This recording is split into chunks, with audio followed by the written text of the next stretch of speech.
Good afternoon, Your Royal Highness. Afternoon, chaps. Good to see you. For those who don't know me, my name's Liz Phillip. I'm a Yorkshire farmer's daughter and proud of it. My mother was a teacher, and so I've absolutely no idea how I ended up in this job. I thought I'd just show you a few pictures, really, and tell you a few stories. I'm not a dairy specialist, so please be careful, please be gentle during the Q&A. This is Askham Bryan at York, and this is Newton Rigg in Cumbria. These are our centres spread across the north of England. The college has got about 5,000 students, about 3,500 full-time. 500 are residential. We transport 1,200 students into college every day on college transport, which we provide for free. That's about £1,000 a student, 1.2 million. It's a lot of money. The remainder live out or are part-time. 500 staff, which keeps us on our toes, and overall about 29 and a bit million, so that gives you a bit of a feel for the college. The farms, we farm about 2,500 acres. On a turnover basis, that's about 6% of the college, but I can promise you it's more important than that, substantially more important than that. We've 460 cows over 2 separate units.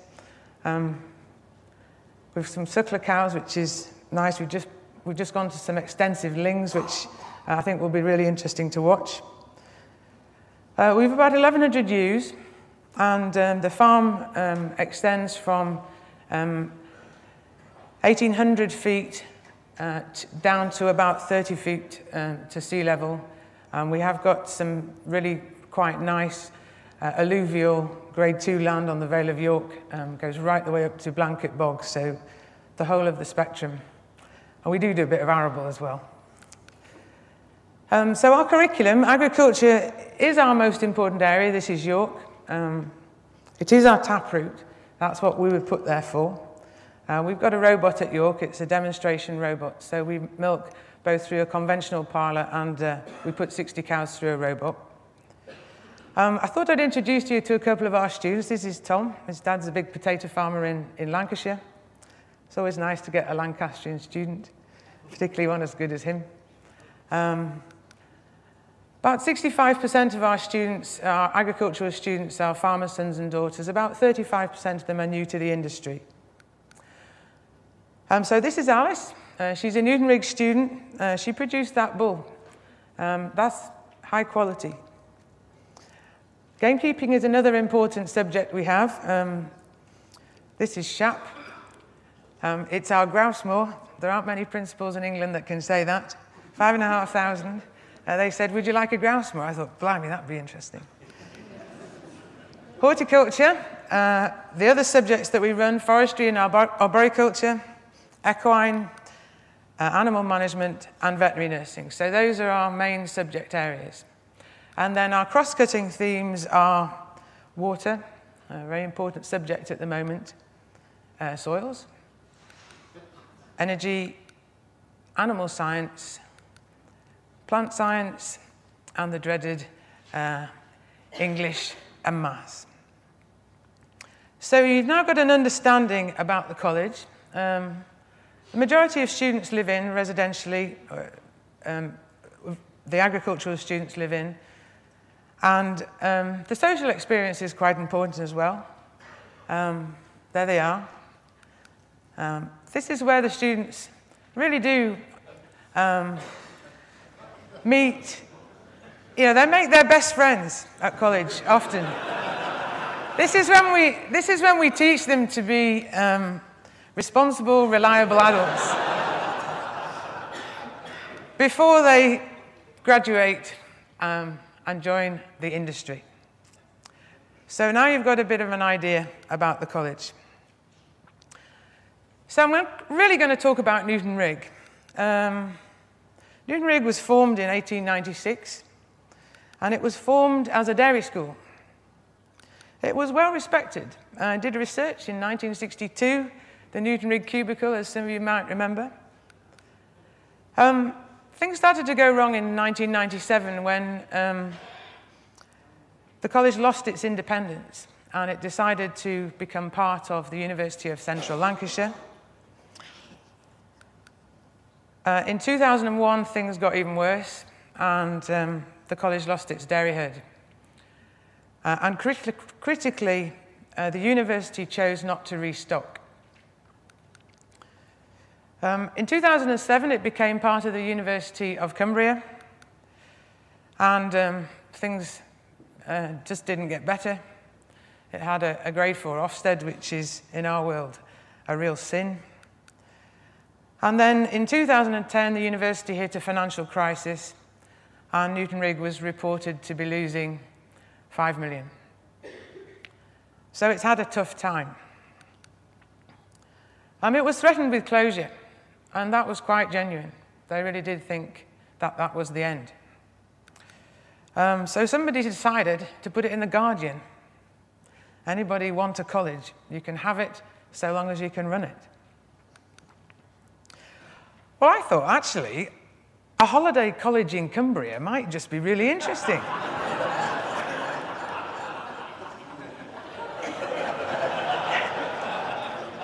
And it was free. They gave it away. All you had to do was run it. So we applied. We went in on a bulldozer and cow strategy. And what we decided was there was an awful lot of poor estates, so we'd just knock it down. And then what we'd do is we'd bring back the cows. This is what we said we were going to do. This was the design. And that's what we actually built. It's quite a nice unit. So I thought I'd take you around, because I know that you boys like the technical stuff. Apologies if it's not very deep. It's not my subject. But you can see the relationship between the college and the farm, and we built the unit on a greenfield site between the two.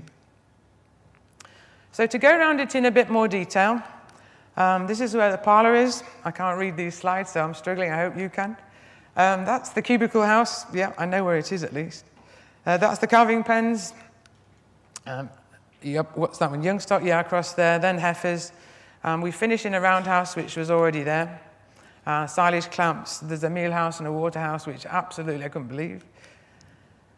We're on a green bedding system. That's where the separator is. And then drops into the lagoon with also have grey water harvesting. So that's the actual unit. So I thought I'd take you for a walk round. As you come into the unit, the bulk tank's on the left and the office is on the right. And then that takes you into the parlour. It's a Fullwood Quick S3030 parlour. We did get a little bit of extra grant from DEFRA for it. And it's probably got the biggest pit in England. This is Sarah and Wayne, and as you can see, it's quite important that this is a college dairy unit as well as being a simple commercial unit. And the reason is that that's a classroom as well. We want to be able to get 30 school kids in there if we need to, and I think we can. This is the Newton Rigg Society, the old boys. They couldn't believe their eyes when we took them inside. Students start milking at 4:30, and that's why they need to be residential. If they can't live in all the time, then we have basically what's called duty rooms, so a student lives in the night before. And it's very important our students are hands-on and are practical and they can actually do the job. If they can't do the job, then they're no good to you guys. So inside the parlour, that's where the technical stuff starts to happen. And the computerized system is really quite something. So if you're in the parlour and you're milking and you want to look up a cow, you've got your computer in front of you, and that works very well.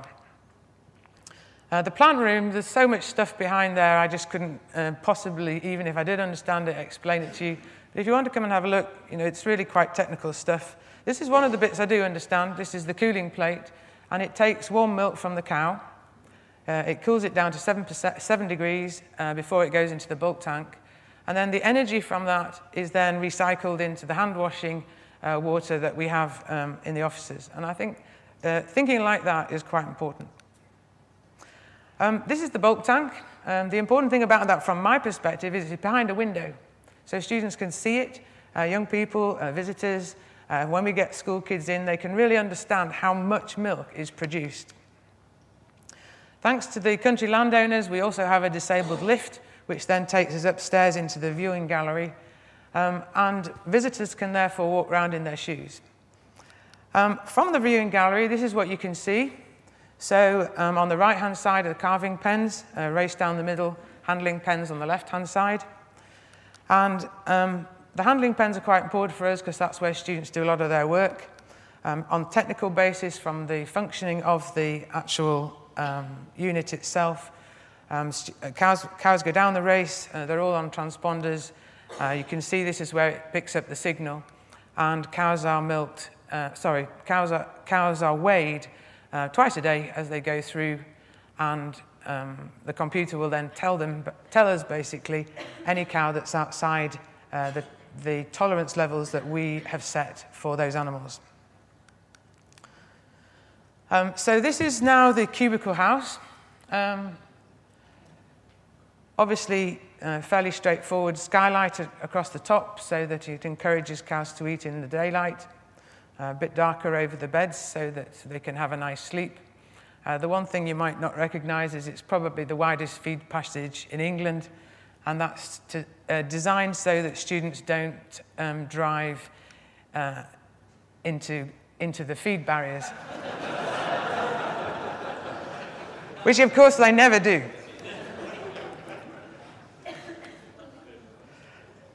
It's on a climate control system, which again works really well. It's got a little anemometer on the roof, which spins around and tells us how much air's going around.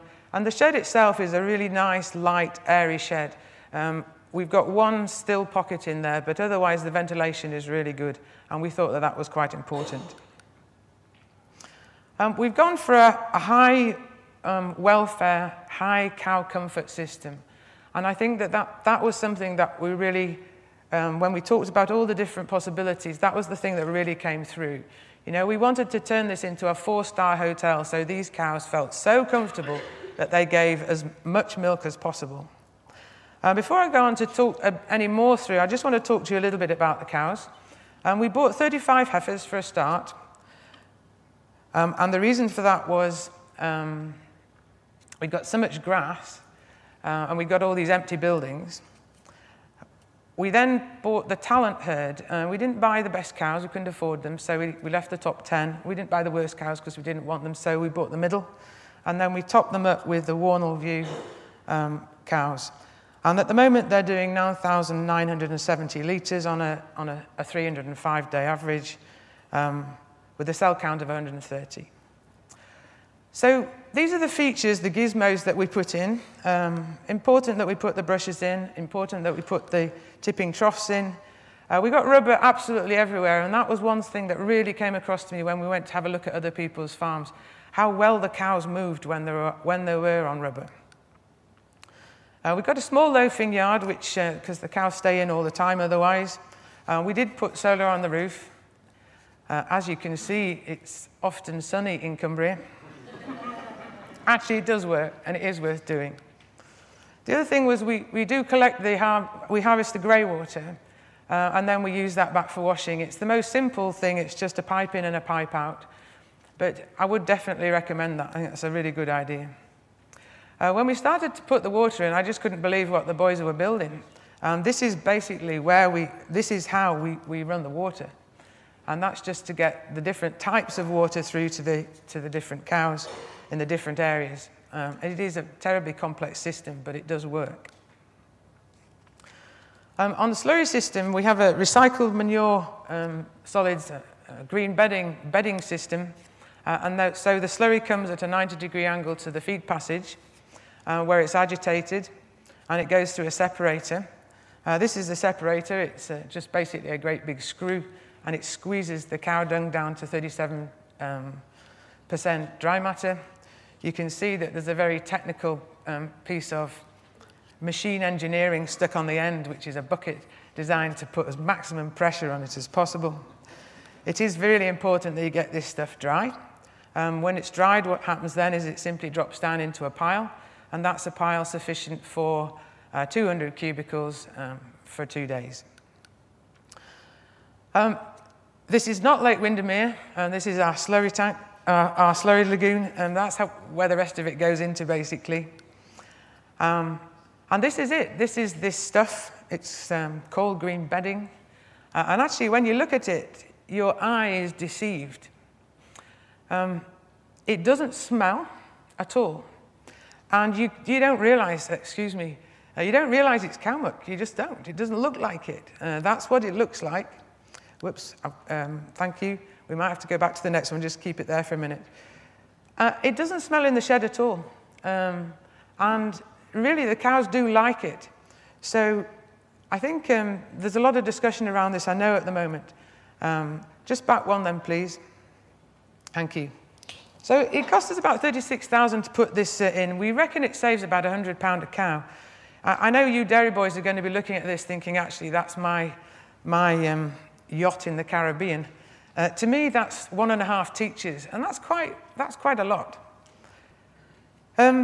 It does need really careful management, and I think that's the point to get across. But without doubt, it's a good system. It does work. And people who are much more technically minded can explain it more to you than I can.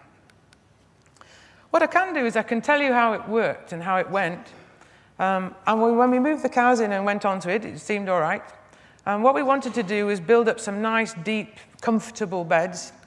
And I think the boys probably got it a bit too deep. And what happened was it started to compost.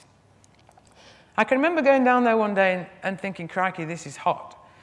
And it was in the middle of August. And so I took a thermometer down, and it was between 24 and 29 degrees.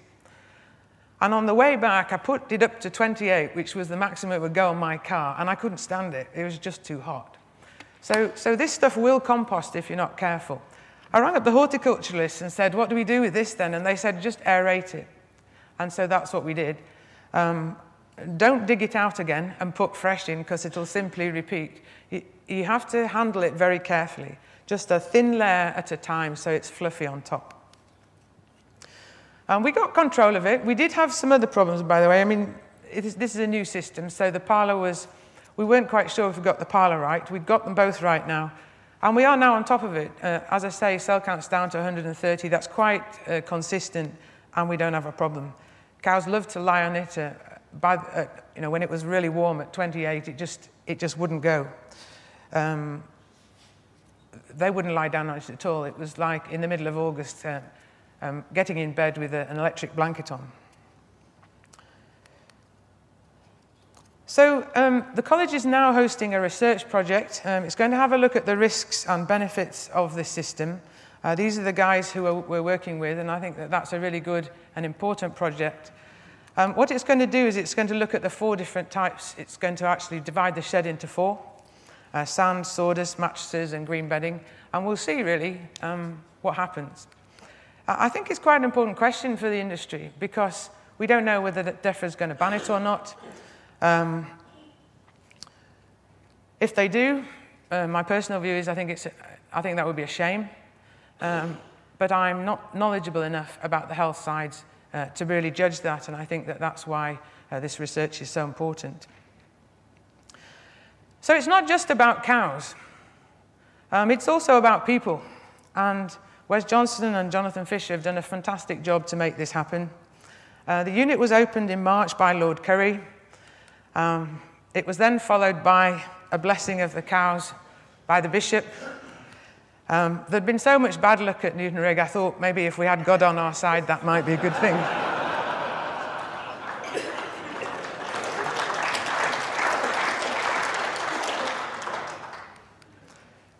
What it cost, the actual dairy unit, including the cows, cost about 2.6 million.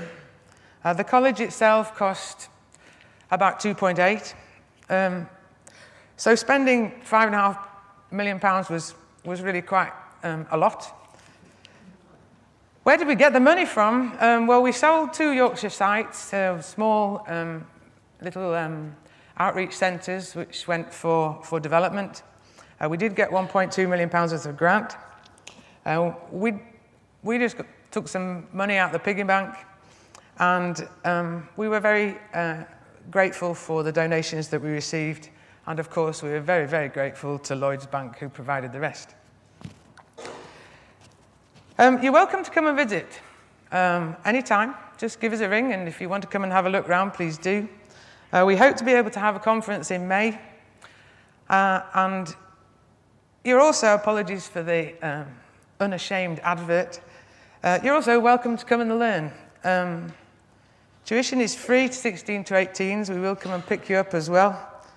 And if you can't afford it, don't worry, just give us a ring, because we'll get you in somehow. It's very important.